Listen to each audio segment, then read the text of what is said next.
तुलसी को जल देते समय बोलने चाहिए ये 3 शब्द, सभी मनोकामनाएं पूर्ण हो जाती हैं। आज के इस वीडियो में हम जानेंगे तुलसी को जल देते समय क्या बोलना चाहिए। देखने के लिए हमारे एक बार की बात है, देवी सत्यभामा ने भगवान श्री कृष्ण से तुलसी को जल देने का महत्व पूछ लिया था। तब भगवान श्री कृष्ण ने उन्हें उसका महात्म्य सुना दिया था। आगे देवी सत्यभामा कहती है, हे स्वामी, आपने मुझे तुलसी को जल देने का महत्व तो बता दिया है, किंतु अब मेरे मन में यह जानने की जिज्ञासा हो रही है कि तुलसी को जल कैसे देना चाहिए, तुलसी को जल देने की सर्वोत्तम विधि कौन सी है तथा तुलसी को जल देने का मंत्र कौन सा है। कृपया आप मुझे इन सभी प्रश्नों का उत्तर दें। तब भगवान श्री कृष्ण देवी सत्यभामा से कहते हैं, हे प्रिय, जिस प्रकार से मैंने तुम्हें तुलसी का महात्म्य सुनाया है, उसी प्रकार से तुलसी को जल देते समय बोले जाने वाले मंत्र का भी बड़ा महत्व है। यह मंत्र केवल 3 शब्दों का है, किंतु इसका प्रभाव बहुत कल्याणकारी है।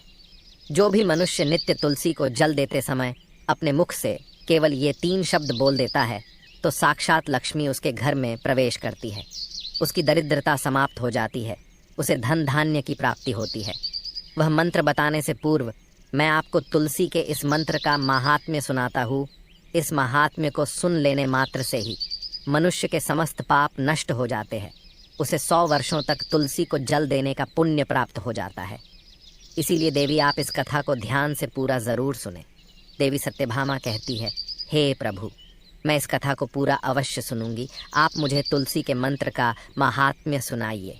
श्री कृष्ण कहते हैं, हे देवी सत्यभामा, दक्षिण में एक अत्यंत शोभायमान नगरी थी।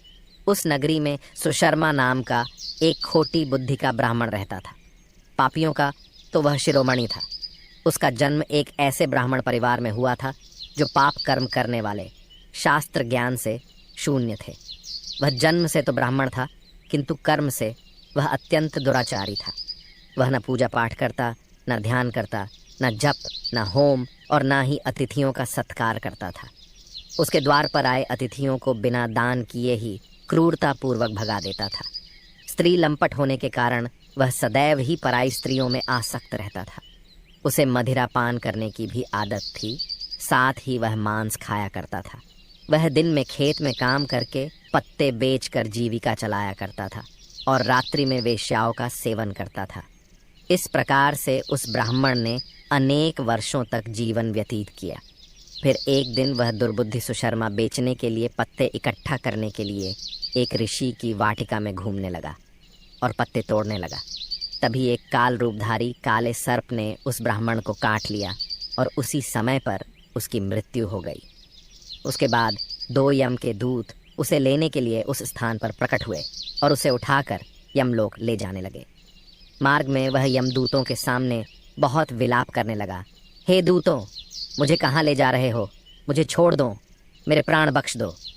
किंतु यमदूत उसे यह कहते हुए ले जाने लगे, अरे दुष्ट ब्राह्मण, तेरे पाप कर्मों के कारण तुझे सांप ने काट लिया है। अब यमराज तुझे अवश्य घोर नरक में डाल देंगे। फिर यम के दूत उस ब्राह्मण को लेकर यमलोक पहुंचते हैं और यमराज के सामने खड़े हो जाते हैं।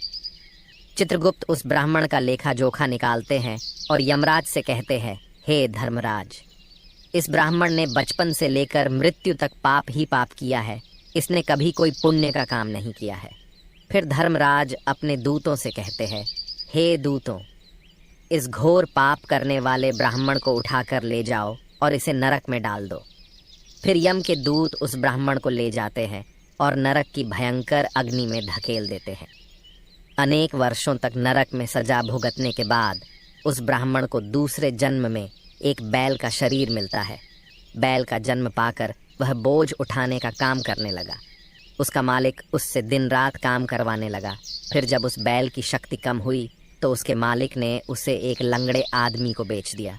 उस लंगड़े आदमी ने उस बैल को खुद का बोझ उठाने के लिए उपयोग किया। वह उसकी पीठ पर बैठकर घुमा करता था।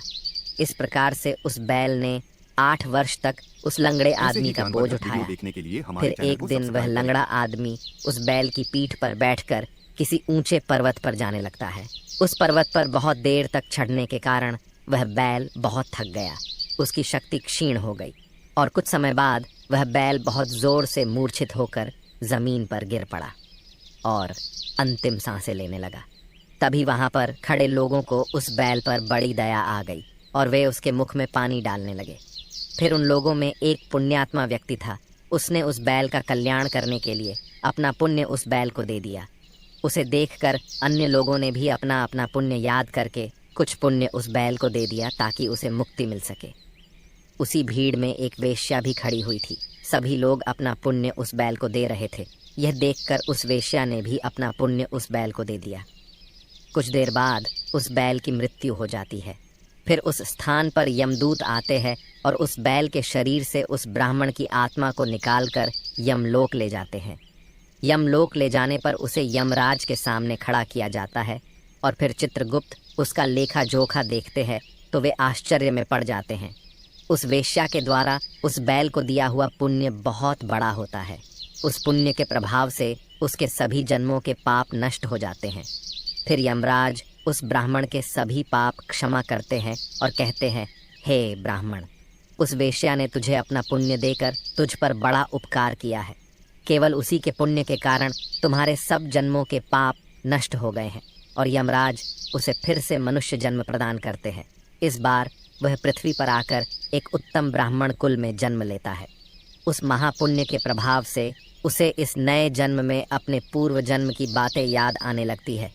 जब वह ब्राह्मण बड़ा हो जाता है तो उसे याद आता है कि पिछले जन्म में जब वह बैल था तब एक वेश्या ने उसे उसका पुण्य दे दिया था। इसीलिए उसके मन में उस वेश्या के बारे में जानने की इच्छा होती है और उस महापुण्य के बारे में जानने के लिए उस वेश्या का पता लगाकर उसे ढूंढते हुए उसके नगर में चला जाता है। वह वेश्या अब बूढ़ी हो चुकी थी। फिर जब उसे वह वेश्या मिल जाती है तो वह उसके सामने जाकर उसे बार बार प्रणाम करता है और उस वेश्या का धन्यवाद करने लगता है। वह वेश्या कहने लगती है, हे ब्राह्मण श्रेष्ठ, आप कौन हैं और किस कारणवश आप मुझ वेश्या को धन्यवाद दे रहे हैं?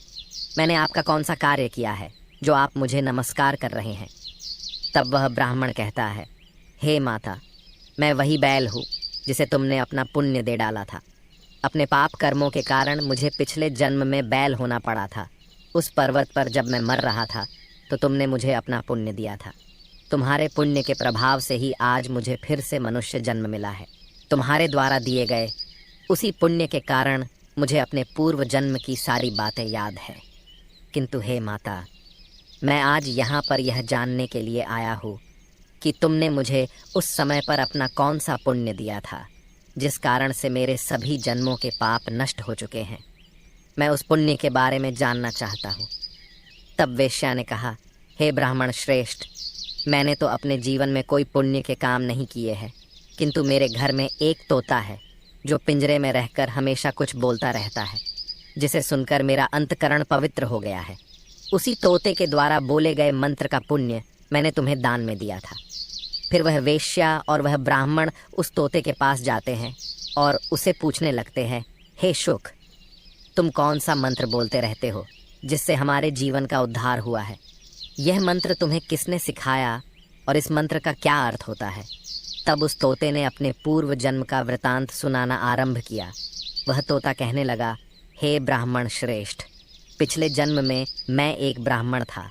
मैं अपने ज्ञान के अहंकार में अंधा हो चुका था। मैंने कभी गुरुजनों का आदर नहीं किया, सदैव ही उनका अपमान किया। मुझे अपने ज्ञान पर इतना अधिक घमंड हो गया था कि जिस कारण से मेरे क्रोध बहुत अधिक बढ़ गए और मैं सभी से द्वेष करने लगा। अन्य मनुष्यों को तुच्छ समझने लगा, विद्वानों का भरी सभा में अपमान करने लगा। फिर कालांतर में मेरी मृत्यु हो गई और मुझे यमलोक ले जाया गया। पूज्य जनों और गुरुजनों का अपमान करने के कारण मुझे तोते के कुल में डाल दिया गया और मेरा जन्म एक तोते के रूप में हो गया। मेरे पाप कर्मों के कारण छोटी अवस्था में ही मेरा अपने माता पिता से वियोग हो गया। फिर मैं पेड़ की डाल पर बैठकर रो रहा था तो उसी स्थान से कुछ मुनि जा रहे थे। उन्होंने मेरी दयनीय पुकार सुनी और मुझे लेकर अपने आश्रम में चले गए। वहाँ उस आश्रम पर उन्होंने मुझे एक सुंदर पिंजरे में रखा और मेरा अच्छी तरह से ख्याल रखा। वे मुझे नित्य भोजन दिया करते थे और पढ़ाते थे। उस स्थान पर वे ऋषि मुनि, उनकी स्त्रियां और बालक सभी नित्य तुलसी के पौधे को जल देते थे और उसके सामने एक मंत्र का जाप करते थे।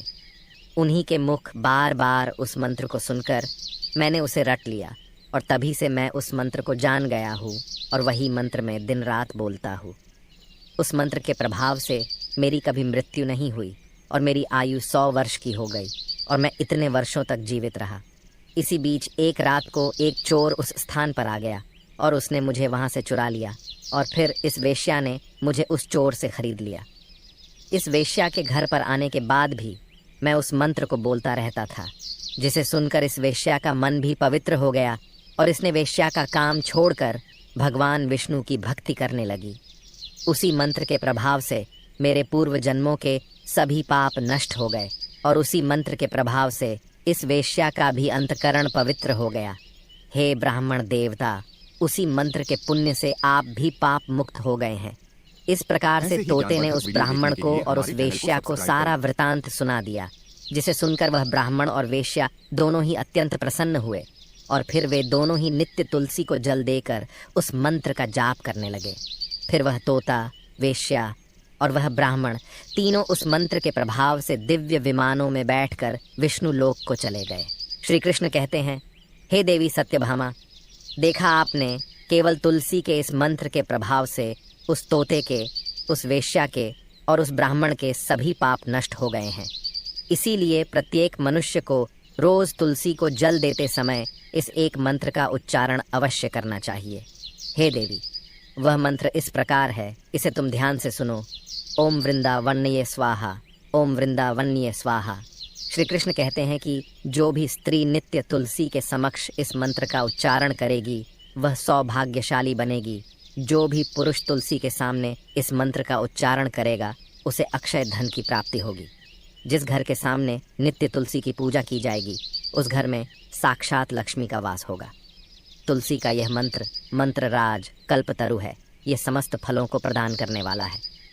अतः जो भी तुलसी के सामने इस मंत्र का उच्चारण करेगा उसे संपूर्ण सिद्धियां प्राप्त होगी। स्त्रियों को सदैव ही स्नान करके अपने बाल बांधकर मांग में सिंदूर भरकर नित्य तुलसी को जल देना चाहिए और इस मंत्र का उच्चारण करना चाहिए। रोज तुलसी के पौधे की परिक्रमा करनी चाहिए, इससे सभी दोष नष्ट हो जाते हैं। नित्य शाम के समय तुलसी के पास दीपक जलाना चाहिए और तुलसी के पास बैठकर भगवान विष्णु की आराधना करनी चाहिए। तुलसी के पास दीपक जलाने से मनुष्य को धन धान्य की प्राप्ति होती है।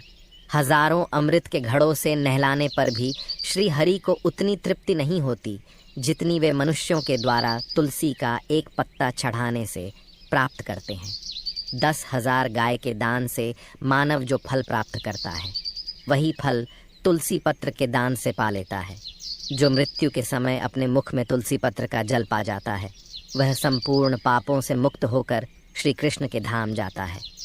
श्री कृष्ण कहते हैं, पूर्णिमा, अमावस्या, द्वादशी और सूर्य संक्रांति के दिन मध्याह्न काल, रात्रि और अशौच के समय तेल लगाकर बिना स्नान किए अथवा बिना हाथ पैर धोए रात्रि के वस्त्र पहनकर तुलसी के पत्र तोड़ता है वह महापापी होता है। श्राद्ध, व्रत, दान, प्रतिष्ठा तथा देव पूजा के लिए तोड़े हुए तुलसी पत्र बासी होने पर भी 3 रात्रि तक पवित्र ही रहते हैं। तुलसी का एक एक पत्ता न तोड़कर पत्तियों के साथ अग्रभाग को तोड़ना चाहिए। तुलसी की मंजरी सब फूलों से बढ़कर मानी जाती है। मंजरी तोड़ते समय उसमें पत्तियों का रहना भी आवश्यक माना गया है। पूज्य भाव से पौधे को हिलाए बिना तुलसी के अग्रभाग को तोड़ना चाहिए, इससे पूजा का फल लाख गुना बढ़ जाता है। तुलसी के पत्तों को कभी नाखून से नहीं तोड़ना चाहिए, इससे पाप लगता है। रात्रि में तुलसी के पौधे को स्पर्श न करे अथवा उसके पत्ते न तोड़े, ऐसा करना अशुभ माना गया है। रात्रि में तुलसी का पौधा निद्रा अवस्था में होता है, ऐसे में पत्ते तोड़ने पर पाप ही लगता है। गुरुवार के दिन तुलसी के पौधे में थोड़ा सा कच्चा दूध अर्पित करें। दूध चढ़ाते समय ओम नमो भगवते वासुदेवाय इस मंत्र का जाप अवश्य करना चाहिए। तुलसी के पौधे के पास शालिग्राम रखे और उस पर तिल चढ़ाए। पूजा में तुलसी और शालिग्राम को दूध में भीगी हल्दी का तिलक अवश्य करें। शालिग्राम पर तुलसी पत्र रखकर चंदन लगाना चाहिए। अगर कोई महिला मासिक धर्म से है तो वह तुलसी की पूजा ना करे। मासिक धर्म के दौरान तुलसी को स्पर्श करने से घोर पाप लगता है, इससे स्त्री की दुर्गति होती है। तो दोस्तों, इस प्रकार से भगवान श्री कृष्ण ने देवी सत्यभामा को तुलसी को जल देने के मंत्र का माहात्म्य सुनाया है। ये कथा आपको कैसी लगी कमेंट करके अवश्य बताएं। अगर ये जानकारी अच्छी लगी तो वीडियो को ऐसे ही लाइक ज्ञानवर्धक जरूर वीडियो करें। देखने के लिए हमारे कमेंट चैनल में को जय सब्सक्राइब श्री करें। कृष्ण, जय माँ तुलसी जरूर लिखें।